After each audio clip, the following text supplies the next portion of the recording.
I am so glad you had a great week at school, coming back and just enjoying each other. Tonight I'm going to continue to read to you stories from Asian American Pacific Islander as we celebrate this whole month of May, celebrating Japanese, Korean, Cambodian, Asian, Chinese, anything that is just so incredibly beautiful from our Asian and American and Pacific Islander sisters and brothers. And so tonight I'm going to read to you about cranes. Paper cranes is very famous, and this is written by Molly Bang. And this is a story about how to make a paper crane, which is a very traditional in Asian culture. So let's read and see what we can learn about paper cranes. A man once owned a restaurant on a busy road, and he loved to cook good food, and he loved to serve it. He worked from morning until night, and he was happy. But a new highway was built very close by. Travelers drove straight from one place to another and no longer stopped at the restaurant. Many days went by when no guests came at all. The man became very poor and had nothing to do but dust and polish his empty plates and empty tables. One evening, a stranger came into his restaurant. His clothes were old and torn, but he had an unusual, gentle manner.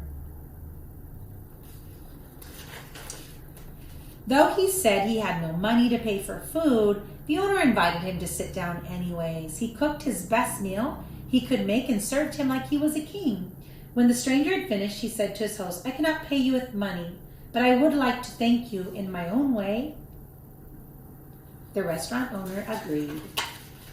He picked up a paper napkin from the table and folded it into a shape that looked like a crane. "You have only to clap your hands," he said, "and this bird will come to life and dance for you. Take it and enjoy it while it is with you." With these words, the stranger left. So he made him a crane and then he left. It happened just as the stranger said. The owner had only to clap his hands and the paper crane became a living bird. It flew down the floor and it danced. Look at that. It did turn and came to life. Soon word of the dancing crane spread and people came from far and near to see this magical bird perform. The owner was happy again, for his restaurant was full of guests. He cooked and served and had company from morning all the way until night.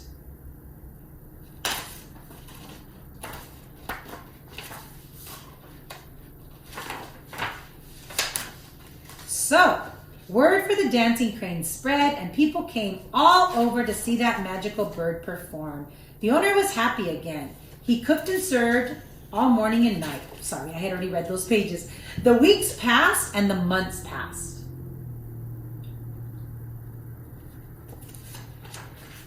One evening, a man came to the restaurant. His clothes were torn, but he had an unusual, gentle manner. The owner knew him and was overjoyed. The man had come back. The manager, however, said nothing this time. He took a flute from his pocket, raised it to his lips, and began to play. The stranger played it.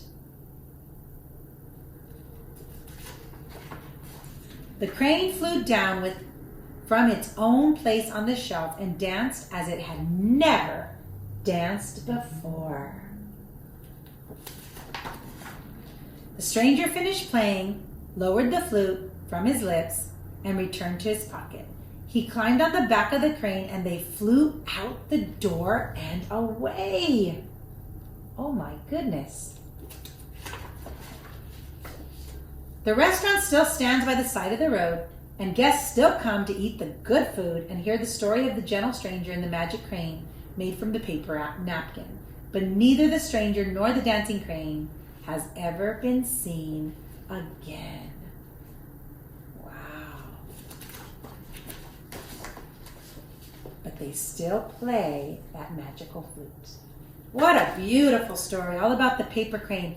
And that is tradition in Asian culture, that when you make them and they fly, they could come to life. So it's a beautiful tribute to our Asian American brothers and sisters. Thank you so much for joining me. And as you notice, we're celebrating Vista Verde Middle School both our older kids as well as our little kids in the preschool department. So if you have your shirt, I hope you were wearing it tonight to celebrate this story together. Thanks so much for joining me. I wish you a really great weekend, and we'll see you back here on Monday night for more stories that celebrate our Asian American brothers and sisters and their culture. Thanks so much for joining me. I'm Superintendent Galvan with the Greenfield School District, sending a great big bear hug from our family to yours.